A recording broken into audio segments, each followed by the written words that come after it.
I think I wasn't clear if I'm enjoying the power of controlling all of these people, or if I don't understand why kids look at me frightened. Why are they running away when I'm walking into the street? Before my service, I work as an educator. I love kids. So I think I was very confused on why a kid will find me scary. I realize now in perspective, it got to do something with the fact that I have my boots on, my uniform, my helmet, my 6 packs of ammunition, my 2 hand grenades, my M16 in my hand. But I didn't realize that at the time. And I really couldn't understand that.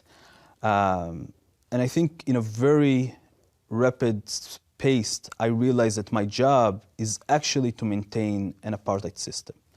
Very early on, I understood that the rights that the Jewish settlers have are not the rights that the Palestinians have. I understood that I cannot touch a Jewish settler if he is attacking a Palestinian. The best I can do is call a local police department to come handle it, like I would do at home in Jerusalem. So these Jewish settlers that live in Hebron are living under the same rights that I live in Jerusalem, but the Palestinian next to them, next house over, next building over, sometimes next apartment over, lives under my rule, my military rule. And I can do whatever I want with him.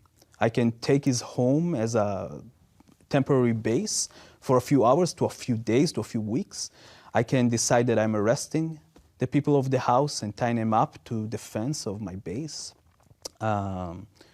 If we will get an order to demolish their home or just lock their front door and don't let them out into the street their house is on, a street that only Jewish settlers can walk on and Palestinians cannot. So they have to walk through windows to yards, into the other side, into the Kasbah of Hebron.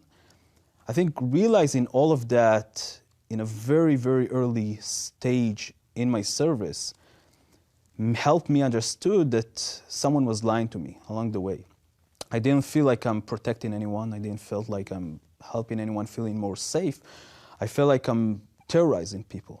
I feel like for the first time in my life, the boundaries between good and bad that I learned as a kid, and obviously I learned that I'm on the good side, was broken.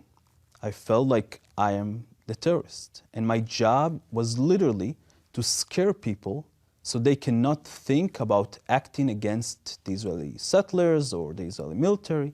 That was actually our defined mission, to make sure that to instill fear in the hearts of